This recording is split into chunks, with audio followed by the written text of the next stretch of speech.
ilmu yang akan disampaikan oleh beliau Guru kita Ustaz Yogi Kusmaruki Filosofal.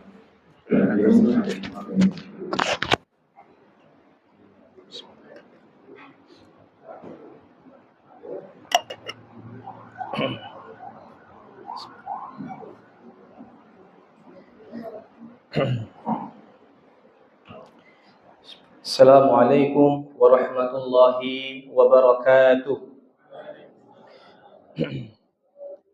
Alhamdulillah, assalatu wassalam ala rasulillah, la hawla wa la quwwata illa billah. Ashhadu an la ilaha illallah wahdahu la syarika lah, wa ashhadu anna Muhammadan abduhu wa rasuluh. Allahumma salli ala Muhammad wa ala alihi Muhammad, amma ba'du. Alhamdulillah, puji dan syukur kita panjatkan kepada Allah Subhanahu wa taala atas semua limpahan nikmat yang sudah Allah berikan kepada kita, dan mudah-mudahan kita termasuk hamba-hambanya yang senantiasa mensyukuri nikmat-nikmat tersebut. Salawat dan salam semoga Allah limpahkan kepada suri tauladan kita Nabi Muhammad sallallahu alaihi wasallam beserta keluarga beliau, para sahabat beliau, dan juga kepada seluruh pengikut beliau yang senantiasa istiqamah menjalankan sunnah-sunnah beliau hingga hari akhir. Alhamdulillah, Bapak Ibu, ayah dan bunda rahimani wa rahimakumullah, yang semoga Allah senantiasa memberkahi kita dan keluarga kita semua.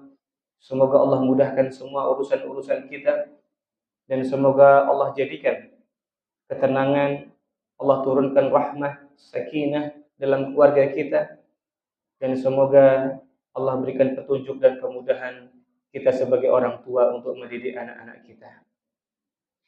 Alhamdulillah, pada kesempatan di pagi hari ini Allah mudahkan kita untuk duduk bersama di majelis yang semoga Allah berkahi majelis kita ini di tempat yang semoga Allah berkahi pula tempat kita duduk pada pagi hari ini.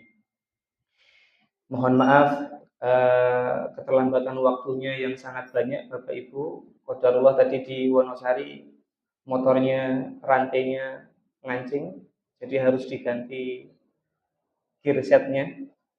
Jadi mohon maaf harus terlambat sampai di Minanya. Semoga ini tidak mengurangi semangat ayah dan bunda untuk sama-sama belajar, dan semoga kesabaran dan keikhlasan untuk hadir di majelis ilmu ini menjadi pahala yang besar di sisi Allah Subhanahu wa taala. Oke, alhamdulillah, bagaimana kabarnya ayah dan bunda sekalian? Alhamdulillah baik ya. Insyaallah hari ini kita akan belajar tentang bahasa cinta. Wah, kalau bahasa orang ini Pak, bahasa orang ngaglik itu namanya love language ya. Wah, ini bahasa cinta. Kenapa perlu bahasa cinta? Bapak Ibu yang mudah-mudahan dirahmati Allah Subhanahu wa taala, tidaklah manusia itu dianugerahkan sebuah nikmat yang besar oleh Allah Subhanahu wa taala melainkan cinta. Karena dengan cinta hal-hal yang dianggap sulit, hal-hal yang dianggap mengganggu dan sebagainya ini terasa nikmat. Contohnya, jika seseorang mencintai Rabb-nya, mencintai Allah, maka ketika dia diuji dengan ujian yang berat, dia mampu bersabar dan mampu melihat hikmah yang baik atas ujian tersebut. Lain ceritanya jika seseorang itu tidak cinta dengan Rabb-nya, tidak cinta kepada Allah, maka jangankan ujian yang berat, ujian kecil sebagaimana kerikil yang menghadang saja, ini dirasa gangguan, dirasa sebuah keburukan, dan dia sulit untuk menerima atau melihat hikmah yang ada di dalam ujian tersebut. Sebagaimana Syekh Abdurrahman bin Nasir As-Sa'di rahimahullah, beliau dalam tafsirnya mengatakan, ya, ketika beliau menjelaskan tentang surat Al-Baqarah ayat 155, bahwasanya seseorang yang sabar, yang ridha kepada semua keputusan Rabb-nya, semua takdir yang sudah Allah berikan kepada dia, Maka orang yang sabar tentunya mendapatkan banyak kebaikan jika dia ditimpa musibah. Karena di balik musibah terdapat nikmat yang besar bagi dia. Sedangkan orang yang tidak sabar, maka dia punya dua kerugian. Kerugian yang pertama, dia rugi mendapatkan musibah tersebut. Dan kerugian yang kedua, dia kehilangan balasan kebaikan yang besar di sisi Allah Subhanahu wa Ta'ala. Maka tentu tidak heran bahwasanya Rabb kita, Allah Subhanahu wa Ta'ala, memiliki nama yang agung, nama yang mulia, yakni Ar-Rahman Ar-Rahim. Allah itu Maha Pengasih. Allah itu Maha Penyayang. Dan Nabi SAW bersabda, "Laisa minna," bukan golongan kami. Sampai-sampai ini disebutkan bukan golongannya Rasulullah. Sebuah peringatan yang besar. Laisa minna, bukan golongan kami, yaitu golongannya orang-orang yang beriman, golongannya Nabi Muhammad SAW. Siapa mereka? Man lam yarham saghirana wa yuwakkir kabirana. Barang siapa yang tidak menyayangi yang lebih muda dan tidak menghormati yang lebih tua. Maka menyayangi atau menunjukkan cinta, menunjukkan kasih sayang, kelemah lembutan, ini bagian dari akhlak yang mulia dari seorang muslim.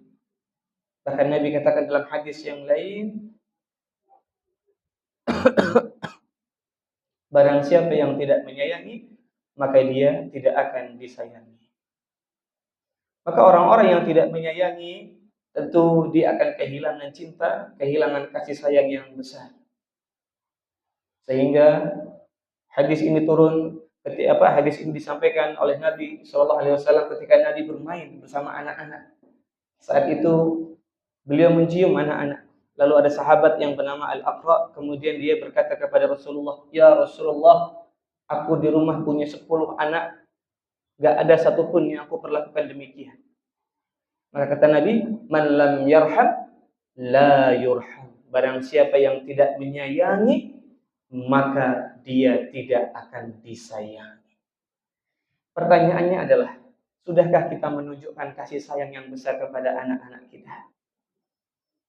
Dan sebelum kepada anak-anak kita, sudahkah kita menunjukkan kasih sayang yang besar juga kepada pasangan kita?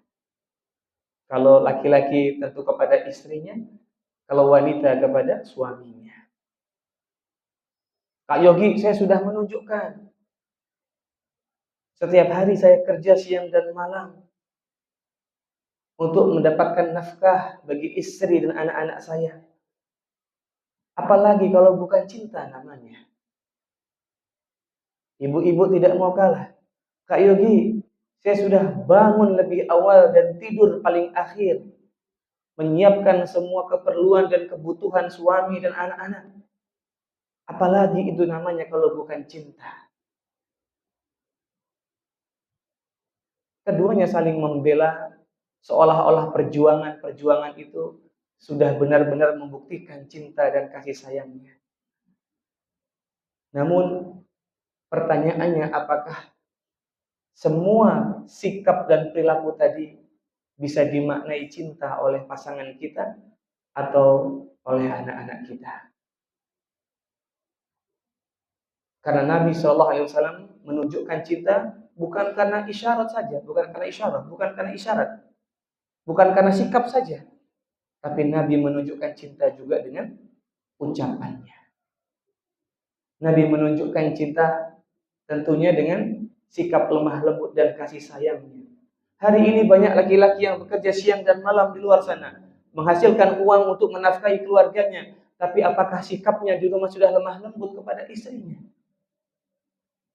Dicium istrinya, dipeluk, suaranya yang tidak meninggi di hadapan istrinya. Begitupun seorang wanita. Betul, dia bekerja mengurus rumah tangga dari sebelum subuh sampai nanti mungkin tidur paling akhir. Tapi apakah perkataannya sudah lemah lembut di hadapan suaminya. Tapi apakah dia sudah menunjukkan bentuk-bentuk cinta yang besar kepada suaminya dengan ketaatan menjaga dirinya, kehormatan dan keluarganya? Maka menunjukkan cinta satu sama lain ini adalah sebuah kebaikan. Dan mudah-mudahan dengan cinta itu manusia dapat hidup menjadi lebih bahagia, lebih nyaman dan lebih sejahtera. Semoga Allah mudahkan. Baik, pembahasan kita Bapak Ibu hari ini adalah seputar cinta, dan kita manusia memang membutuhkan cinta. Abraham Maslow, ini dalam teori psikologi, dia menyebutkan bahwa ada 5 tingkatan atau hierarki kebutuhan manusia. Sebenarnya dalam teori kepribadian itu, setiap ahli kepribadian punya teorinya masing-masing tentang kebutuhan manusia. Misalnya teori kepribadiannya David McClelland. Ada 3 kebutuhan manusia. Yang pertama kebutuhan power, dominan, dihargai, didengarkan, mampu melakukan sesuatu.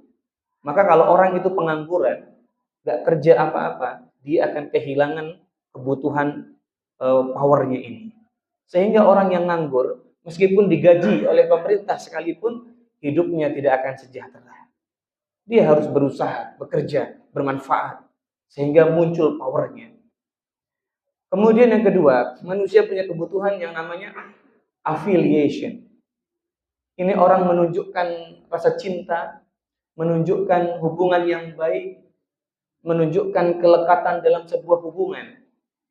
Maka jika seseorang itu sama keluarganya bermasalah, dengan anak-anaknya bermasalah, dengan tetangganya bermasalah, dia akan kehilangan kebutuhan yang namanya kebutuhan affiliation, afiliasi. Dan yang ketiga, ada yang namanya kebutuhan achievement atau pencapaian. Maka seseorang itu perlu dihargai.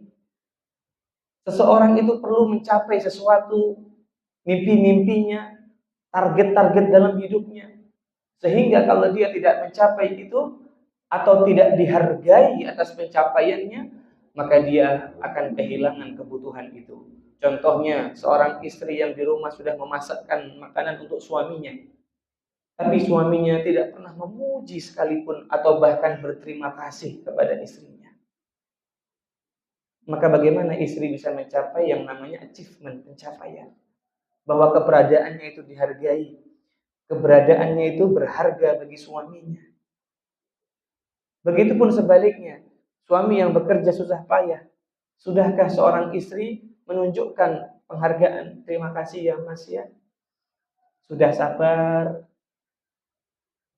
mendidik dan membersamai istrimu yang cerewet ini. Wah, gitu ya Pak ya. Maka ini adalah pencapaian. Ibu-ibu nggak usah khawatir, diam-diam bapak-bapak itu kalau dipuji juga berbunga-bunga juga Bu ya. Meskipun wajahnya serem gitu ya, hatinya tetap Hello Kitty sebenarnya Bu ya. Nah ini jangan sampai kita menganggap remeh. Alah Kak Yogi, saya itu sering memuji suami, tapi responnya biasa saja. Kadang ketus, itu gengsi saja Bu. Biar kelihatan berwibawa, biar kelihatan tetap kehormatannya tinggi ya. Aslinya ya senang kalau dipuji. Hati manusia mana yang tahan terhadap ujian? Ya, tahan terhadap pujian. Semuanya kalau dipuji pasti senang. Itulah kenapa Allah dan Rasulnya mengajarkan kita untuk menghargai sebuah kebaikan. Kata Nabi Shallallahu Alaihi Wasallam, "Man lam yaskurin nas, lam yaskurillah." Barang siapa yang tidak berterima kasih kepada manusia, maka dia tidak bersyukur kepada Allah. Maka di antara cara bersyukur kepada Allah adalah berterima kasih atas kebaikan manusia yang telah kita dapatkan. Maka jika suami telah berbuat baik, ucapkan terima kasih. Jika istri telah berbuat baik, maka ucapkan terima kasih. Ini di antara tanda manusia yang bersyukur, yaitu berterima kasih kepada makhluk. Pertanyaannya, bapak-bapak yang hadir di pagi hari ini, siapa yang tadi pagi sudah berterima kasih kepada istrinya? Masya Allah. Memang biasanya semakin senior usia kita, Pak, itu semakin memiliki kebijaksanaan dan hikmah yang besar, Pak, ya. Masya Allah. Kami yang muda-muda perlu belajar ini, ya. Iya, yang lainnya nggak angkat tangan berarti menjaga keikhlasan, ya Pak, ya. Ibu-ibu, siapa yang tadi pagi sudah berterima kasih kepada suaminya? Ada? Ada ya Bu, ya. Iya, Masya Allah. Ya, kalau belum berterima kasih, mari introspeksi diri. Kapan terakhir berterima kasih? Karena di antara tanda bersyukur kepada Allah adalah berterima kasih kepada makhluknya. Apalagi pasangan kita. Maka tunjukkan romantisme dalam hubungan rumah tangga dengan sering-sering mengucapkan terima kasih ya Dik ya. Terima kasih ya Mas ya. Ini adalah ucapan yang ringan, tapi ini adalah sebuah kebaikan yang besar dan ini merupakan upaya-upaya menunjukkan cinta antara satu manusia ke manusia yang lainnya. Tidak berat mengucapkan terima kasih. Yang berat itu gengsinya atau membiasakan mengucapkannya. Kak Yogi, dulu saya nggak pernah melihat bapak ibu saya begitu. Sehingga sekarang itu kalau mau mengucapkan ke pasangan, itu rasanya aneh. Rasanya berat gitu ya. Berat biasanya karena belum terbiasa bapak ibu. Maka jika dibiasakan, ini menjadi sebuah romantisme yang baik dalam sebuah hubungan rumah tangga. Maka ayah dan bunda rahimani wa rahimakumullah. Ini diantara kaidah yang pertama, mengucapkan terima kasih kepada pasangan kita.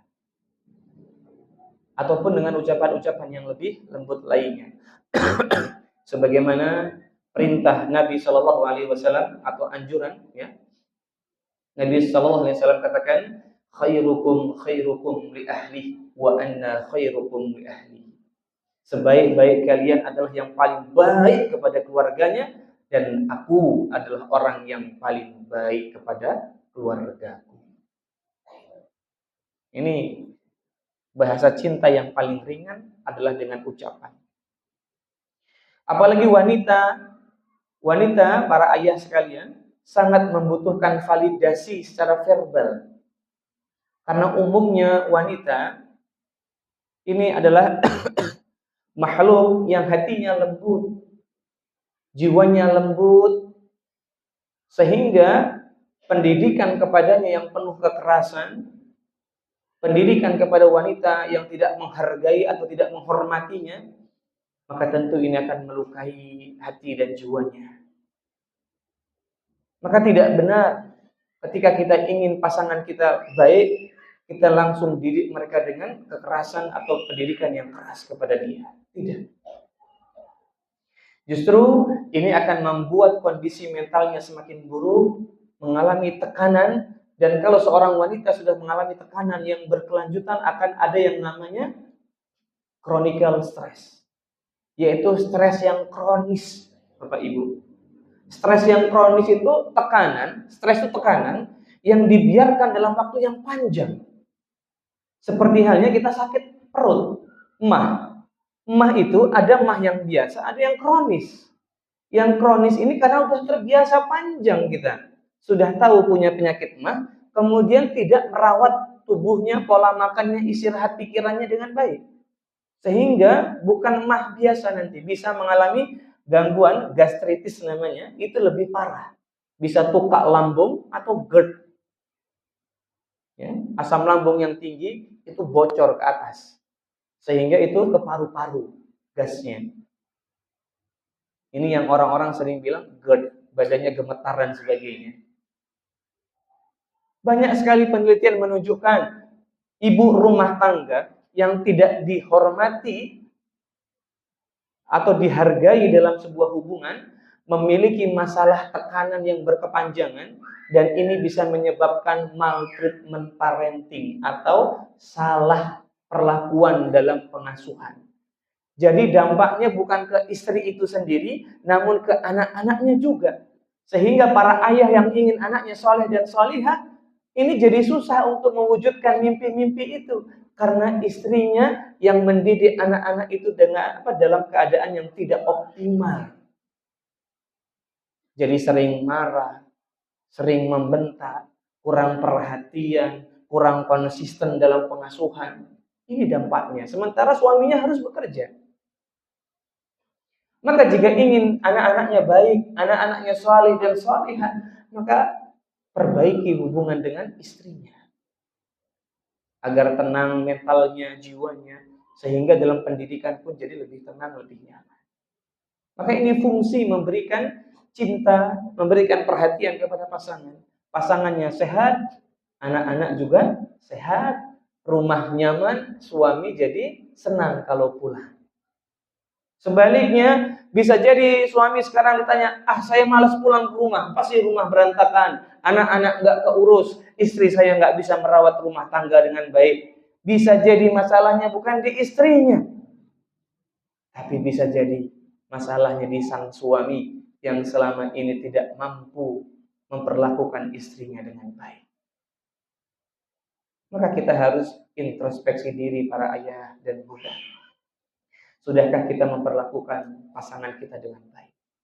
Baru-baru ini ada kasus di mana seorang istri ditemukan di rumahnya dalam keadaan kurus, kerontang badannya, sakit, dan kemudian harus dibawa ke rumah sakit. Namun qadarullah tidak tertolong. Dia meninggal dunia. Dugaannya istri tersebut diterlantarkan oleh suaminya. Beberapa kali keluarganya mengunjungi rumahnya, istrinya dalam keadaan terlantar. Nanti dibawa pulang oleh keluarga sang istri, diambil lagi oleh suaminya. Begitu terus, hingga akhirnya meninggal dunia.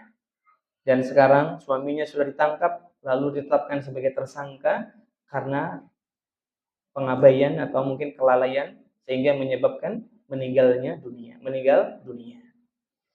Maka ini diantara salah satu contoh seseorang yang menyia-nyiakan pasangannya. Allah Ta'ala alam bagaimana keadaannya sebenarnya. Kita menghukumi yang zahirnya saja, sebagaimana yang disampaikan keterangan dari kepolisian bahwa suaminya menerlantarkan istrinya. Dan ini menunjukkan sebuah dampak yang besar.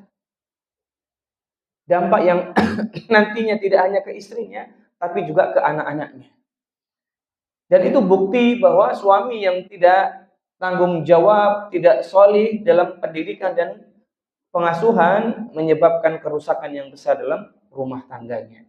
Maka pentingnya seorang suami dan seorang istri untuk sama-sama mampu menunjukkan cinta agar keduanya bisa optimal dalam memberikan pelayanan maupun memberikan pengasuhan kepada anak-anaknya. Baik, kita akan lihat apa pentingnya menunjukkan cinta dalam hubungan, dampak bahasa cinta. Ketika bahasa cinta seseorang terpenuhi, dia akan merasa aman dalam cinta atau muncul yang namanya rasa aman. Jika bahasa cinta utama seseorang tidak terpenuhi, maka seseorang akan merasa cemas dan tidak aman. Sehingga itu dampaknya. Dampak yang paling awal apa Pak? Merasa cemas. Maka kalau kita punya istri atau punya suami kok pencemas, gampang khawatir, was-was orangnya. Bisa jadi Pak, mungkin dulu dia dididik oleh orang tuanya dengan keras. Atau mungkin sekarang kita suaminya yang mendidiknya dengan keras. Atau kurang perhatian. Begitupun sebaliknya. Bukan hanya suami yang bisa melakukan kekerasan kepada istrinya. Beberapa waktu yang lalu, fakta telah membuktikan ada seorang suami yang akhirnya wajahnya babak belur habis dihajar oleh istrinya. Padahal suaminya itu katanya sabuk hitam taekwondo gitu ya. Tapi kalau sama istrinya dihajar itu kalah gitu. Ini juga salah, nggak boleh ya suami kemudian ya mungkin karena mungkin ngalah sama istrinya tapi sampai diperlakukan demikian nggak boleh. Mana muruahnya? Mana kehormatan suaminya ini? Nggak ada. Nggak boleh juga. Artinya bukan hanya suami yang bisa melakukan kekerasan kepada istrinya, tapi istri juga bisa melakukan kekerasan kepada suaminya. sama-sama berpotensi. Maka keduanya harus sama-sama menunjukkan cinta sehingga bisa optimal. Ketika seseorang merasa dicintai, jika suami merasa dicintai, ibu-ibu atau seorang istri merasa dicintai, maka ia mampu berkontribusi melakukan hal lebih positif dalam hubungan rumah tangga atau keluarganya. Sebaliknya orang yang bahasa cintanya atau merasa tidak dicintai, maka kontribusinya menjadi kurang dalam rumah tangganya. Maka jika hari ini ibu-ibu menjumpai suaminya, kok susah, ini ada galon belum diganti, tapi nggak peka untuk menggantinya. Lampu mati, kok nggak segera diganti. Air buat cuci piring tersendat macet, kok segera diperbaiki. Bisa jadi pasangan yang sudah bertahun-tahun atau bahkan berpuluh tahun bersama kita ini, hari ini mulai pudar cintanya. Mulai merasa tak lagi dicintai atau tidak lagi merasakan cinta. Karena di antara sumber motivasi seorang adalah cinta. Itulah kenapa dalam ibadah kita perlu yang namanya cinta, mahabbah. Makanya mengajarkan anak tauhid itu mengajarkan mahabbatullah, cinta kepada Allah biar semangat ibadahnya. Bukan karena ditakut-takuti. Bukan karena diiming-imingi. Nanti kalau sholat dikasih kue, itu boleh. Karena selain cinta ada khauf dan roja, ada takut dan harap. Tapi cintanya yang utama dulu. Sehingga manusia itu semangat untuk ibadahnya dan bahagia setelah ibadah karena cinta. Maka seorang istri, dia bisa bangun pagi, tidurnya malam, memasak untuk keluarganya, mandikan anak-anaknya, mengantarkan sekolah anak-anaknya, membereskan rumah, lalu di akhir hari itu dia bahagia sekali karena dia mengerjakannya penuh dengan cinta. Begitupun seorang suami, dia bekerja dari pagi, pulangnya habis isya misalnya, capek luar biasa kerjaannya, di jalannya, tapi ketika pulang dia melihat anak-anak, ayah, api, apati, dipeluk badan ayahnya. Lalu istrinya pun menyambutnya dengan penuh senyum, makasih ya, itu bajunya sudah disiapkan. Itu nanti mandi airnya sudah disiapkan. Habis mandi ganti baju, makanannya sudah tersedia. Nanti kita makan bareng. Masya Allah. Capeknya. Gimana capeknya kalau kayak gitu, Pak? Hilang tuh, Bu, ya. Hilang kata bapak-bapak ya. Besok siap kerja lagi. Tapi jika suami sudah capek, sampai rumah disambut dengan wajah merengut, kemana aja? Telat 5 menit ini. Ya. Anak-anak belum pada mandi, rumah masih berantakan. Bagaimana seorang suami merasa dicintai di rumah itu? Ya, maka tadi lebih baik daripada pulang ke rumah, mending pulang ke warung kopi ya, Pak ya. Nah, di warung kopi seenggaknya enggak ditanya dari mana aja gitu ya. Udah tahu, udah habis kerja gitu ya. Kalau di warung kopi ditanyanya mau pesan apa? Maka seseorang yang bahasa cintanya terhambat, jika ada hambatan bahasa cinta, seseorang akan mengalami perubahan emosi. Jadi selain cemas, yang kedua mengalami perubahan emosi menjadi negatif, Bapak Ibu. Jadi lebih mudah untuk marah-marah. Maka jika suami kita mudah marah-marah, kemungkinan pertama itu wataknya memang dari kecil begitu, atau yang kedua karena tekanan, stresnya yang begitu besar, dan bisa jadi yang ketiga dia tidak mendapatkan kebutuhan cintanya. Begitupun seorang istri, bapak-bapak ya, yang sekarang kok jadi mudah marah ya, sering ngomel di rumah, nah, bisa jadi karena memang tekanan, stres yang dialaminya, atau juga karena kebutuhan cintanya yang nggak terpenuhi. Dampak yang berikutnya yang ketiga, lebih suka menyendiri. Jadi nggak suka berinteraksi lagi. Nggak seneng ngobrol sama kita. Maka jika ada istri ataupun suami, kok lebih senangnya sendiri, ataupun kalau ditanya, jawabannya sedikit-sedikit, bisa jadi ini tanda berkurangnya cinta, atau tanda stres yang begitu besar pada pasangan kita. Bagaimana komunikasi kita? Nyaman atau tidak? Lalu dampak yang berikutnya, muncul perilaku atau aktivitas negatif. Muncul perilaku atau aktivitas negatif. Contohnya bapak-bapak jadi lebih sering main HP lama sekali. Jarang ngurusin anak-anaknya, ikut ngasuh anaknya. Begitupun istri juga sama, main HP terus. Ya. Walaupun sudah capek sebenarnya ya, habis lihat Facebook, isinya salam interaksi ya bun, gitu ya. Dukung kami ya bun, pemula ya bun, gitu ya. Ini lagi musim ini bu ya, di Facebook ini salam interaksi ya, menambah engagement biar dapat cuan katanya. Ya, habis Facebook bosan pindah ke Instagram, Instagram bosan pindah ke Twitter, Twitter bosan pindah ke YouTube, balik lagi nanti ke Facebook gitu kan bu. Terus ini seperti itu. Atau perilaku negatif yang lainnya. Maaf, seperti hanya perselingkuhan. Ini perilaku negatif. Dulu sudah lama sekali ya, nggak reuni dengan teman-teman SD, SMP ya. Tiba-tiba lihat grup WhatsApp alumni SMP 1. Wah, ya. Ini kabarnya si Fulanah gimana ya sekarang ya?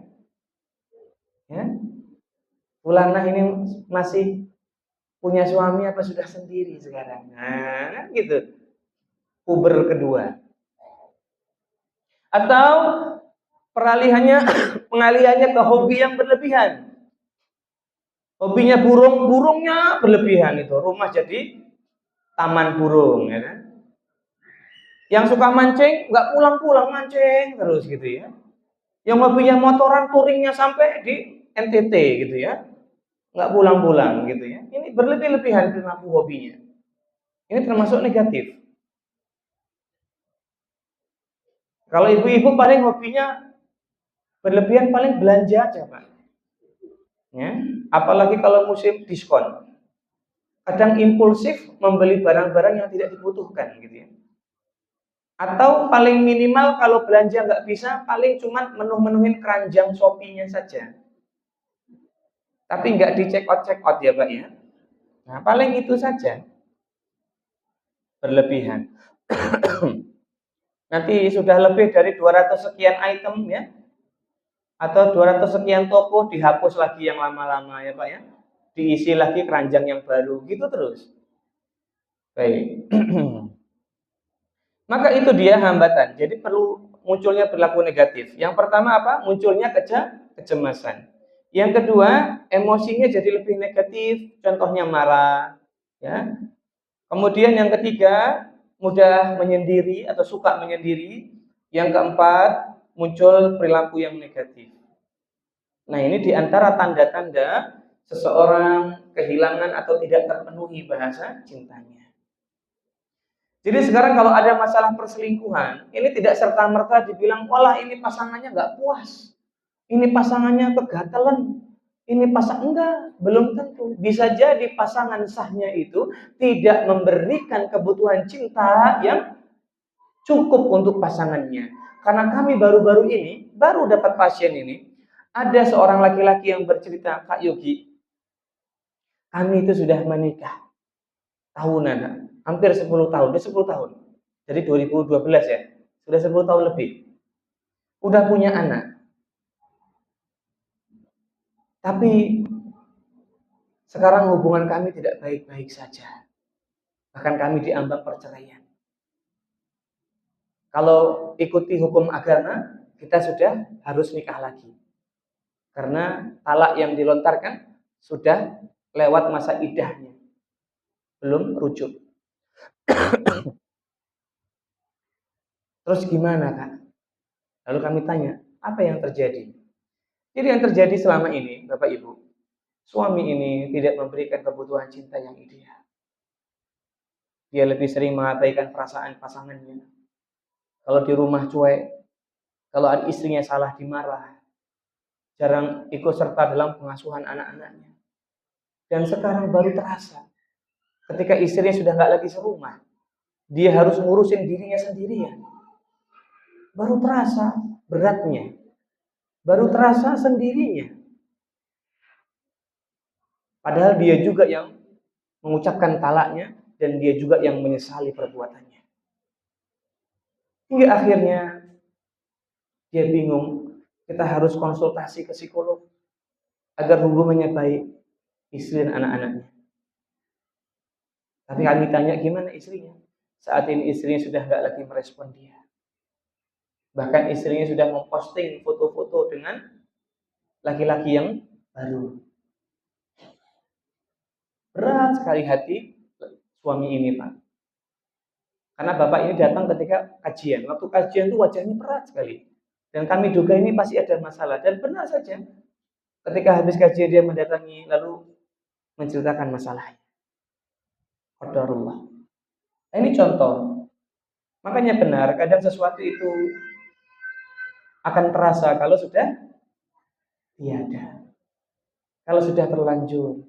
Maka ayah bunda yang mudah-mudahan dirahmati Allah Subhanahu wa taala, mari di waktu-waktu yang kita masih miliki, di kesempatan yang masih kita miliki, kita berlaku baik, memanfaatkan apa yang kita miliki saat ini dengan maksimal sehingga tidak ada penyesalan di kemudian hari.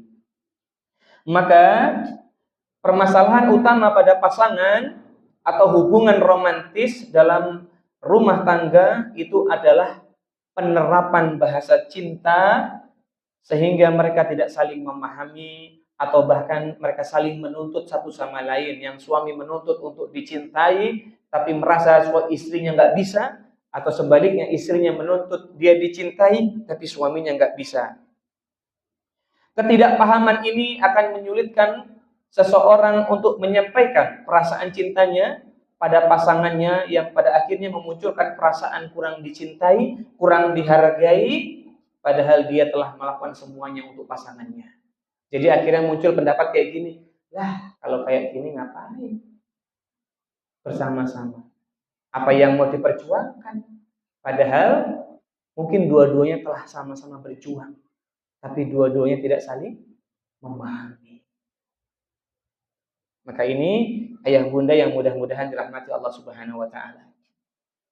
Sehingga dalam teori psikologi ada 7 jenis cinta. Yang pertama ada cinta romantis, yaitu cinta ketertarikan fisik, perasaan seksual, asmara, dan aktivitas hormon oksitosin. Itu disebut yang namanya cinta romantis. Biasanya cinta kepada pasangan, suami istri, yang sah, yang halal. Yang kedua, ada yang namanya cinta pragmatis, yaitu cinta terhadap negara, pragmatis. Cinta terhadap pekerjaan, cinta terhadap hobinya, cinta terhadap makanan kesukaannya, dan sebagainya. Ini cinta pragmatis. Manusia harus mengakuinya. Makanya nggak boleh kita bilang, halah pak, mau mano, sing diurusi. Nah ini cinta pragmatis, Bu, hobi. Jangan dihilangkan sama sekali. Ibu-ibu juga boleh dengan hobi-hobinya. Ada yang hobinya masak. Kalau zaman dulu, ibu-ibu zaman dulu hobinya menjahit, merajut, menenun, ya Masya Allah. Ya, cuman sekarang aja hobi-hobi ibu-ibu itu bergeser kepada Shopee dan Tokopedia. Memang agak aneh ini gitu ya. Zaman dulu lebih variatif gitu ya. Maka coba ibu-ibu mencari hobinya lagi, memunculkan minatnya lagi.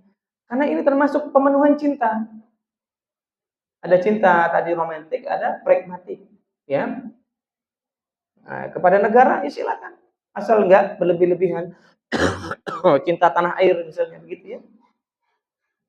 Bersyukur atas tanah air Indonesia yang sudah Allah berikan kepada kita gitu ya, boleh. Kemudian ada cinta altruis, cinta altruisme. Apa itu? Yaitu cinta kepada Allah, Rob kita. Altruisme itu adalah kecenderungan kebaikan kepada moral, ya, kepada jalan hidup, yaitu cinta altruisme, cinta kebaikan hati. Maka ini cinta kepada Allah, Rabb kita, ya, kepada Tuhan. Cinta kepada agama. Karena cinta kepada Allah, kepada Tuhan, ya, itu nggak perlu alasan. Memang sudah seharusnya kita cinta. Makanya cinta altruisme itu cinta yang nggak perlu alasan. Ya memang karena kita sudah diciptakan oleh Rabb kita. Cukup seperti itu kita harus cinta kepada Allah. Nggak perlu misalnya, Allah itu nggak mengabulkan doa saya, makanya saya nggak cinta. Nah, nggak begitu.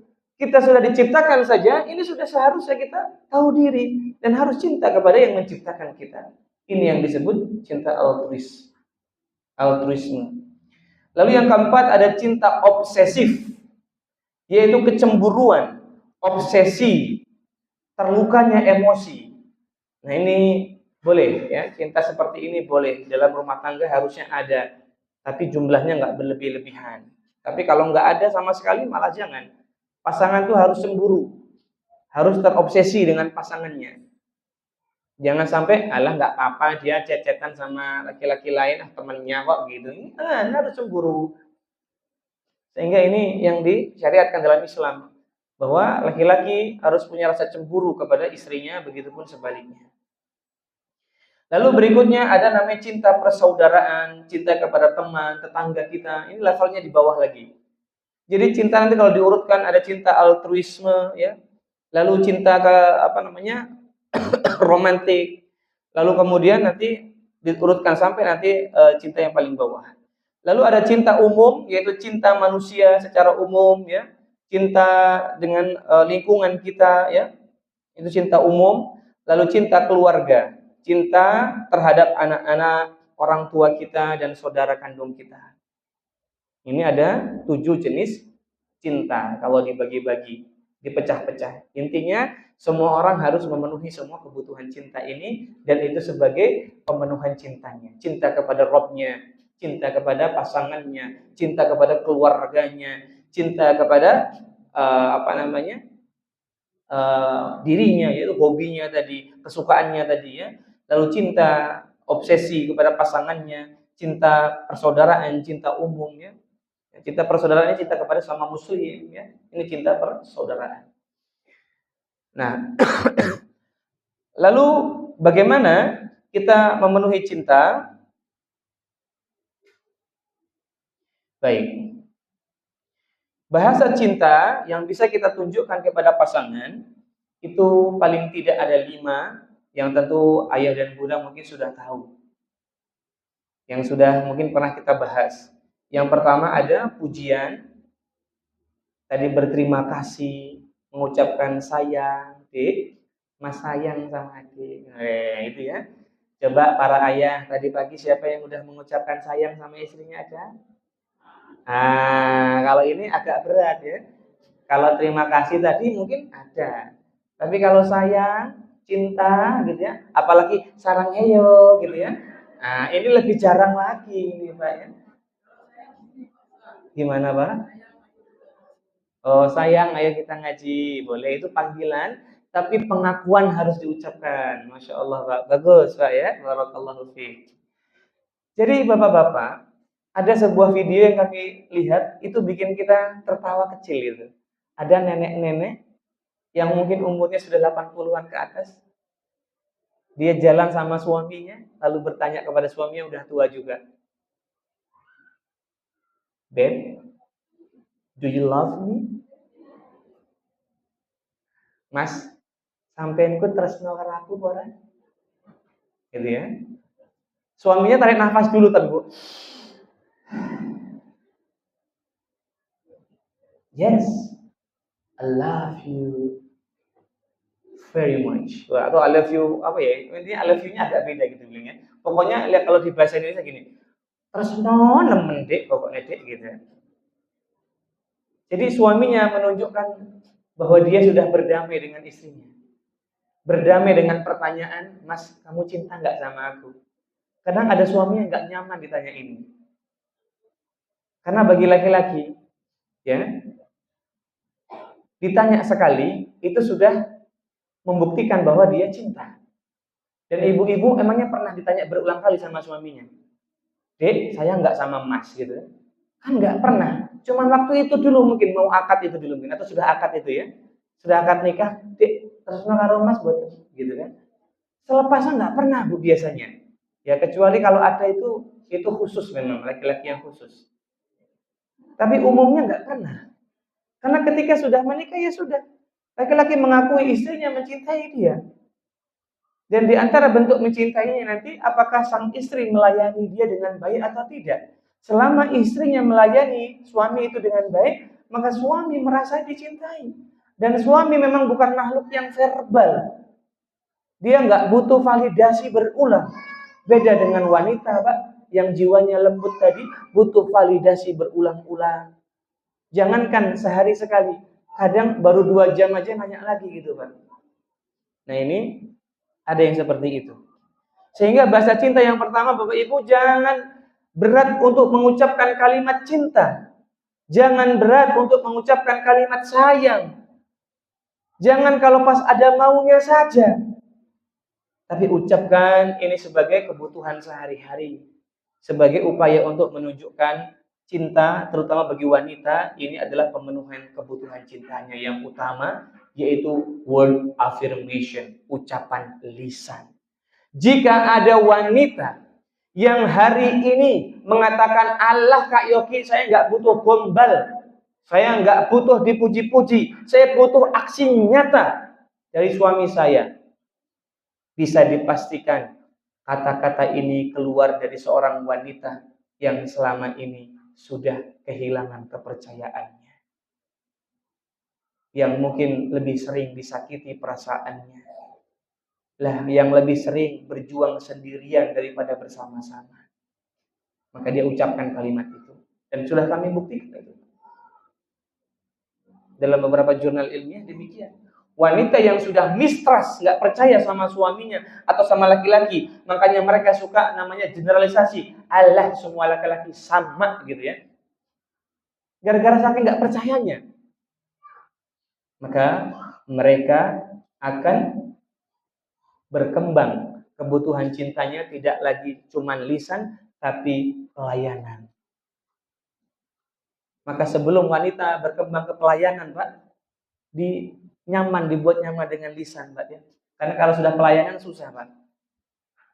Karena kita harus komitmen, harus konsisten, ya, harus lebih sering untuk meyakinkan dia kembali. Ini berat. Tapi kalau masih kita berada di taraf yang namanya lisan, verbal, itu lebih mudah. Lebih mudah untuk minta maaf, lebih mudah untuk memperbaiki keadaan. Ini lebih mudah dibandingkan perempuan yang sudah kehilangan kepercayaannya. Maka wanita itu lembut hatinya, wanita itu sensitif, dan wanita itu sering disebut sebagai makhluk sejarah, Bapak Ibu ya. Kenapa? Karena masalah yang bahkan mungkin sudah dilupakan oleh suaminya, itu bisa diingat dengan jelas dan baik oleh istrinya, walaupun sudah tahunan mendatang gitu ya, sudah tahunan berlalu gitu ya. Ya, apa tuh Dek? Masuk perasaan baru sekali. Alah, sekali-sekali gimana? Nah, gitu kan. Masih ingat itu, Pak. Seorang istri itu. Kemudian berikutnya, bahasa cinta yang berikutnya, laki-laki bukannya nggak suka verbal, laki-laki suka, tapi intensitasnya tidak sebanyak wanita. Laki-laki butuh dihargai, perempuan butuh dihormati. Maka ketika Umar bin Khattab radhiyallahu an, beliau ketika diomelin istrinya, beliau nggak membantah, nggak marah-marah. Dan ketika ditanya oleh sahabat yang lain, kenapa Umar kok demikian? Apakah engkau takut pada istrimu? Tidak. Aku hanya menghormati wanita yang telah melahirkan anak-anakku. Ya, dia menghormati wanita yang sudah banyak jasanya kepada dirinya. Nah, maka ayah bunda yang mudah-mudahan dirahmati Allah Subhanahu wa taala, perempuan itu butuh dihormati, laki-laki butuh dihargai. Apa bukti menghargai laki-laki? Yaitu tadi, kita berusaha untuk berterima kasih kepada dia. Terima kasih ini bentuk penghargaan. Dan jika laki-laki salah, ibu-ibu, ini jangan langsung ditunjuk kesalahannya, karena ini menyerang harga dirinya. Harga diri laki-laki tinggi, sementara perempuan kehormatannya yang tinggi. Sehingga kalau laki-laki itu salah, ibu-ibu harus sabar. Misalnya kita jalan ke suatu daerah yang baru, kita nggak kenal dengan daerahnya. Suami dengan PD-nya tenang, ada Google Map, bisa lah gitu kan. Lalu kok ternyata muter-muter aja di situ. Ibu-ibu harus tahan. Ibu bilang, Pak, sepertinya ibu sudah 2 kali lihat warung mie ayam ini ya Pak ya. Apa ibu yang salah ya Pak? Nah, oh iya ya Dek ya? Oh kayaknya kita salah Dek. Nah, biarkan dia mengakuinya Bu ya. Nah, ini tapi kalau ibu-ibu bilang gini, Pak, Bapak iso baca map enggak toh? Ini udah 2 kali lewat sini gitu. Itu merasa terserang harga dirinya Bu. Habis itu, seketika itu juga sang suami langsung diam 1000 bahasa Bu ya. Itu menunjukkan dia sudah sedikit kesal gitu ya. Jadi ibu-ibu harus sabar. Jadi sebenarnya yang sensitif itu, yang oversensitif bukan perempuan, tapi laki-laki sebenarnya. Ketika terserang harga dirinya, ketika dia merasa kurang atau merasa salah, maka kalau berdebat dengan suami terhadap kesalahan suami, ini bukan langkah yang ideal dalam rumah tangga, ibu-ibu. Jangan mengeluarkan energi kita untuk marah dan berdebat atas kesalahan. Apalagi yang disalahkan apa ya? Apalagi kesalahannya suami. Sabar. Tunggu dulu suasananya tenang, stabil. Kalau sudah tenang, stabil, kebutuhan suami diberikan, baru diajak diskusi, Pak, Bapak tuh yang salah loh. Itu nanti masuk nasihatnya dibandingkan kita bertegang-tegang ria dalam kemarahan. Gak akan, apa ibu-ibu yang mau dicari apa? Menang dalam debat. Gak mungkin menang dalam debat dengan suaminya. Gak bisa. Dan suami itu kalau sudah agresif verbal, nanti bisa ke agresif fisiknya. Itu karakteristik umum laki-laki begitu. Walaupun banyak laki-laki yang menahan dirinya untuk agresif fisik. Maka kalau sudah marah-marah, ibu-ibu turunkan tensi, diam. Sebagaimana yang Nabi SAW sampaikan, idza ghadiba ahadukum falyaskut. Jika di antara kalian ada yang marah, maka diamlah. Jangan diladenin suaminya, biarkan dia ngomel, dengerin dia. Kok kebalik Kak Yogi? Ya, terkadang begitu ibu-ibu ya. Tapi kalau suaminya pendiam, kadang marahnya diam, nggak ngomel. Berikutnya, bahasa cinta yang kedua adalah waktu yang berkualitas. Pasangan harus menunjukkan waktu yang berkualitas. Para suami, waktu berkualitas ini adalah hal yang berharga bagi seorang istri. Mungkin bagi suami waktu berkualitas itu bisa ditutupi dengan berkumpul bersama teman-temannya, bisa dengan hobinya, bisa dengan hal-hal yang mungkin bagi suami itu hal baru, menyenangkan dan sebagainya. Tapi bagi seorang istri, di antara waktu berkualitas itu adalah berkumpul ngobrol bersama suaminya. Mungkin diluangkan waktu makan berdua, candle dinner misalnya Pak ya, makan malam dengan lilin. Ya, atau mungkin ke warung mie ayam yang dulu waktu awal-awal menikah sering berdua ke sana. Ya, atau cari tahu makan kesukaan istrinya. Ya. Misalnya istrinya suka tengklengnya, Pak ya. Diajak ya ke warung tengklengnya. Ada yang murah, diajak ya, lalu makan berdua. Sambil nanti diingatkan, Bu, kolesterolnya gitu ya. Nah, ini romantis ya, waktu berdua. Meskipun sudah usianya sudah senior, ini tidak akan habis ini pemenuhan cinta jika kita punya waktu untuk berdua ngobrol di masa-masa yang sudah kita lalui bersama-sama. Ini Bapak Ibu, waktu berkualitas harus diluangkan. Kalau yang anak-anaknya masih kecil, ya nanti anak-anaknya boleh dititipkan dulu Bu ya. Bapak ibunya misalnya makan berdua ke warung tengkleng gitu ya, atau ke warung bakso, anaknya titipkan ke tetangganya ya Bu ya. Jangan ya Bu ya, titipkan ya ke saudaranya atau ke ayah bundanya bapak ibu kita, simbah-simbahnya sebentar, paling nggak lama 2 jam kita sudah pulang ya, sudah tercas kembali cintanya, Masya Allah. Ini perlu diluangkan seminggu sekali atau bahkan lebih. Lalu berikutnya yang ketiga, mendapat hadiah. Sudahkah kita saling memberikan hadiah? Tahadu tahabu, memberikan hadiah itu bikin orang saling mencintai. Berikan hadiah kepada pasangan kita, meskipun hadiah yang sederhana, meskipun hadiah yang murah, bukan murah dan sederhananya, tapi yang penting niat dan ketulusannya. Loh, ini bukan omong kosong, ini beneran. Karena dalam jurnal ilmiah, kami pernah baca beberapa jurnal tentang yang namanya kualitas pernikahan. Seorang istri itu menyukai yang namanya hadiah yang dibawa oleh suaminya ketika pulang ke rumah. Dan preferensi hadiah yang dibawa oleh suami itu tidak harus yang mahal-mahal, tapi hadiah yang sederhana saja sudah dianggap cukup. Yang penting bagi seorang istri adalah ketika suaminya di luar sana dan mau pulang, dia ingat istrinya di rumah. Maka Pak, membawa sesuatu untuk istri kita itu adalah hal yang istimewa bagi wanita. Apalagi jika dia dulu seorang anak dari seorang laki-laki, seorang ayahnya dulu, yang kalau pulang membawakan, Tara, ini cilok buat ade, gitu ya. Dia akan mengharapkan suaminya juga begitu. Karena setelah peninggalan ayahnya, ya tinggal suaminya lah yang akan membahagiakan kelak. Jadi berikan hadiah. Gak harus mahal-mahal Pak ya, apalagi Pajero Sport ya, gak usah Pak ya. Repot gitu Pak. Yang keempat, pelayanan. Nah ini, service, act of service ini bahasa cintanya laki-laki Bapak Ibu. Kalau tadi afirmasi lisan itu perempuan, laki-laki itu act of service, aksi melayani.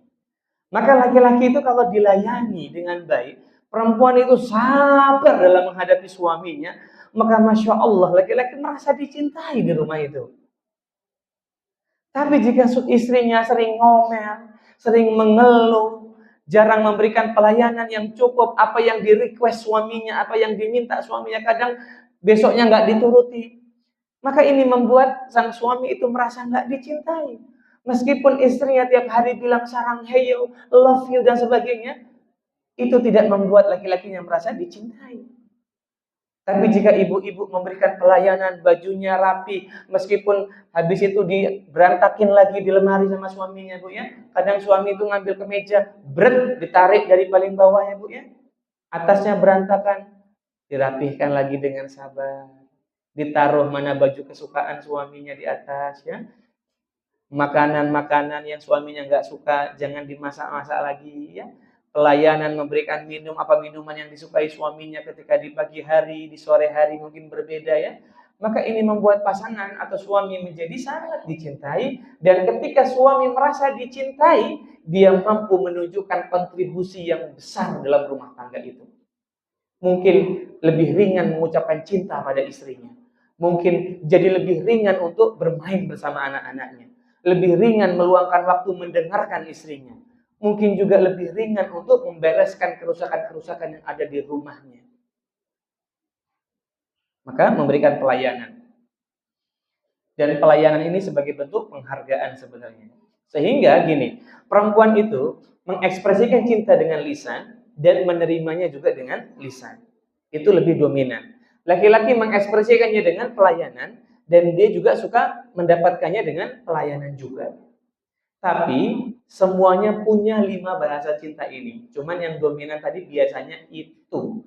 Nah, PR para ayah dan bunda adalah mencari sebenarnya pasanganku itu dari 5 bahasa cinta ini. Entah hadiah, entah lisan, entah waktu berkualitas, entah pelayanan, atau yang kelima sentuhan fisik, dipegang tangannya, dirangkul, dicium, dipeluk. Itu mana dari 5 ini yang paling pasangan kita suka? Caranya yang pertama nanya langsung, atau kita memang sudah tahu dari respon pasangan kita ketika kita berikan. Kalau kita nggak dong, tanya langsung aja. Mas tuh suka dikasih hadiah, Mas tuh suka dipeluk, dicium, dipegang tangannya atau sentuhan fisik, Mas itu suka punya waktu berkualitas berdua saja, Mas itu lebih suka dilayani saja, atau Mas itu lebih suka diungkapkan secara lisan. Kalau suaminya bilang 5-5-nya dek, nah ya sudah, beri 5-5-nya langsung Bu ya. Tapi biasanya ada satu yang paling besar, dan jika manusia terpenuhi ini satu yang paling besarnya, mungkin kita nggak bisa beli lima-limanya, keterbatasan yang kita miliki, entah waktu kita, harta yang kita miliki mungkin ya, dan sebagainya.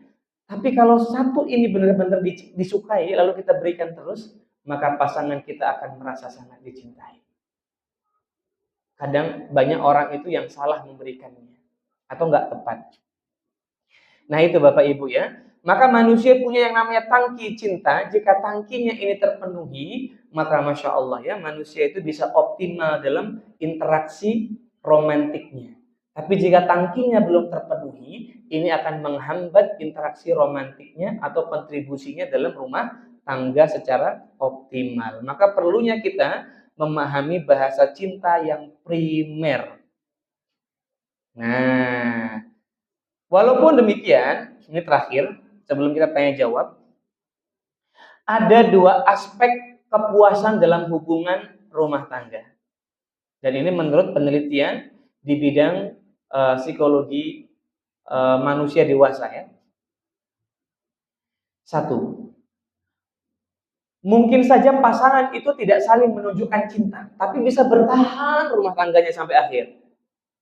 Apa itu? Yang pertama, jika pasangan itu merasakan kepuasan secara seksual dengan pasangannya.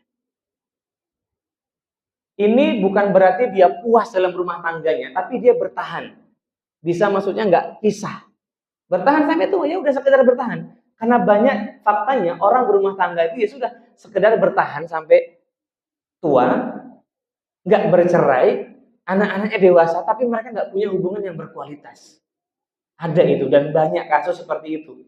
Tentang kepuasan rumah tangga itu banyak penelitian yang menunjukkan, terutama di Asia, orang itu berumah tangga bukan karena berdasarkan kepuasan hubungan, tapi berdasarkan respon lingkungan. Dipandang jelek kalau berpisah.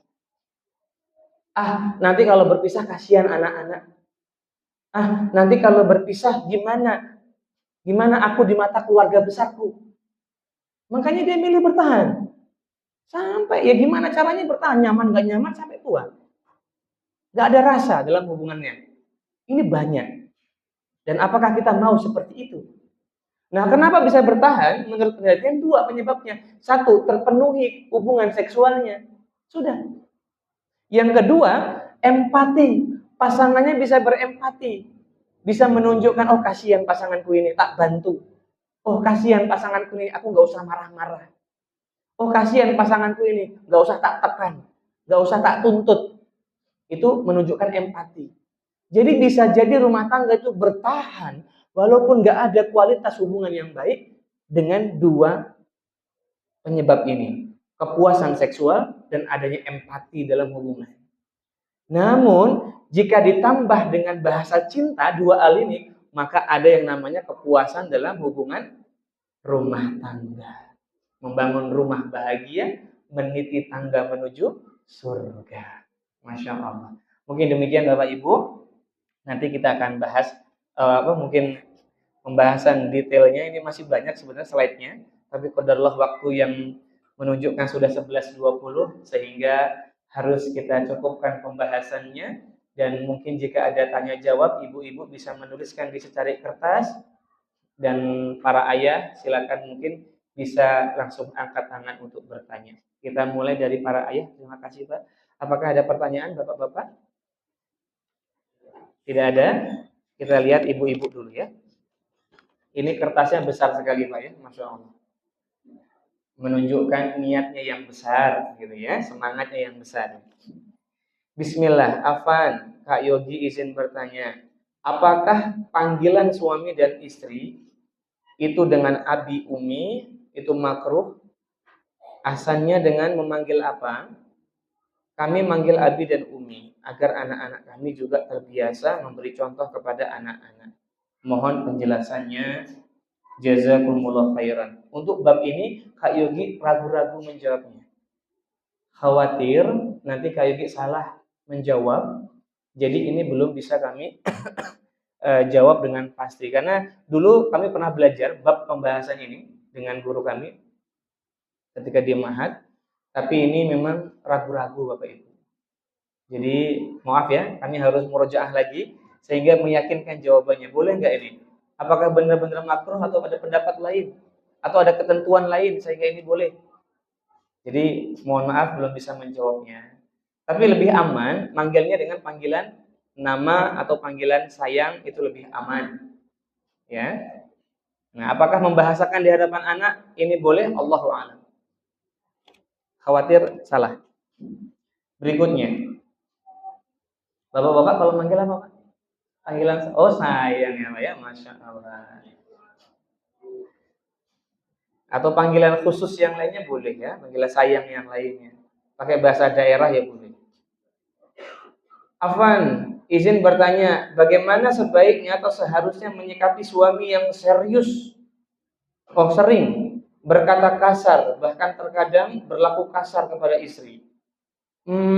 Masa lalu suami kerap mendapatkan perlakuan keras dan kata-kata kasar dari kedua orang tuanya semenjak kecil. Saya selaku istri sering merasa sedih jika beliau mengeluarkan kata-kata kasar. Iya, ini kita bisa jawab insya Allah. Semoga Allah mudahkan untuk menjawabnya. Jika ada pasangan kita, sikapnya kasar, dingin, kata-katanya menyakitkan Bapak Ibu. Ini banyak sekali penyebabnya atau faktor terbesarnya dipengaruhi oleh kehidupan di masa lalunya. Maksudnya gimana? Apa yang beliau dapatkan dari kecil itu berdampak pada kemampuan dan kebiasaan interaksinya saat ini. Dalam bahasa umumnya adalah kepribadiannya saat ini. Maka kenapa penting orang tua yang bersikap lemah lembut seperti yang diajarkan oleh Nabi Shallallahu Alaihi Wasallam kepada anak-anak? Karena anak-anak itu merasakan, anak-anak menerima, dan nanti ketika mereka sudah menerima, mereka belajar untuk memberi. Sehingga kelak ketika menjadi orang tua, dia bisa memberi cinta dengan baik. Yang jadi masalah adalah ketika dulu kita jarang menerima atau sama sekali nggak pernah menerima itu, bagaimana kita bisa memberi dengan baik? Tapi bukan berarti kita sama sekali nggak bisa memberi. Nah, sehingga ini menjadi sebuah fenomena hari ini, banyak suami terutama laki-laki, karena budaya kita di Indonesia ini menganut budaya toxic masculinity, atau ada istilahnya itu apa namanya? Ada istilahnya khusus, di mana laki-laki itu diperlakukan dengan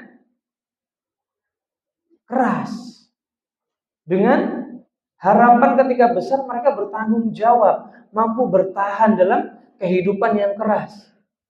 Sehingga kadang laki-laki mau nangis saja nggak boleh nangis, laki-laki nggak boleh nangis, kok nangis itu loh, wah gitu.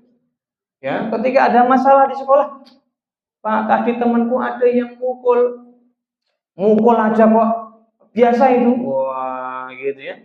Kalau belum masuk rumah sakit nggak apa-apa, wah kadang kan gitu. Ya, ini Pak, temanku dulu ada yang ngecek-ngecek di sekolah, ngecek genti gitu kan, wah gitu ya. Pokoknya dulu dididik dengan keras, tidak berlandaskan kasih sayang. Ya harapan orang tua kita zaman dulu kan biar kita mampu bertahan. Kita nggak bisa menyalahkan orang tua zaman dulu, nggak bisa. Karena minimnya ilmu pengetahuan, kondisi sosial budaya yang saat itu juga berat ya. Masa-masa perang ya, dunia 1, perang dunia 2 kan Indonesia berdampak ya, terdampak. Ya, Indonesia dijajah itu berdampak pada bagaimana generasi itu berkembang. Sehingga dulu itu orang-orang krisis namanya rasa aman. Karena Indonesia termasuk negara yang terdampak pada perkembangan sosial atau geopolitik yang saat itu berkembang akibat perang. Jadi rasa nggak aman itu tinggi. Makanya orang-orang zaman dulu mendidik anak-anaknya dengan didikan rasa aman. Agar kamu bisa punya rasa aman, maka kamu harus kuat. Agar kamu punya rasa aman, kamu harus bisa. Dan contohnya kalau dia memotivasi anaknya, besok kalau kamu besar, kamu harus jadi dokter. Kamu harus jadi tentara, kamu harus jadi polisi, kamu harus jadi PNS. Gak ada kan dulu orang tua, gak apa-apa nak, besok kamu jadi pengusaha saja. Nak, besok kamu kalau besar jadi YouTuber gitu misalnya. Udah ada ya. Nak, besok besar kamu jadi ustaz. Nak, besok besar kamu jadi apa namanya? Ya intinya yang selain tadi. Selain pekerjaan-pekerjaan yang tiap bulan ada gajinya gitu ya. Ya wajar orang tua zaman dulu itu merasa nggak aman. Jadi besok anaknya kalaupun dia besar, pengennya aman. Ya pekerjaan yang aman itu yang tiap bulan pasti gajinya. Salah satunya itu, yang tetap nggak mungkin. Proses pemecatannya susah. Nah PNS dan sebagainya kan susah itu pemecatannya itu. Ya, maka itu dulu. Kalau sekarang kan udah enggak. Gen Z ini kan, ayo PNS. Oh, kok PNS gitu kan? Kadang kan gitu. Kita nggak ada sentimental ke PNS dan sebagainya enggak. Ini preferensi secara psikologis yang berkembang saat ini.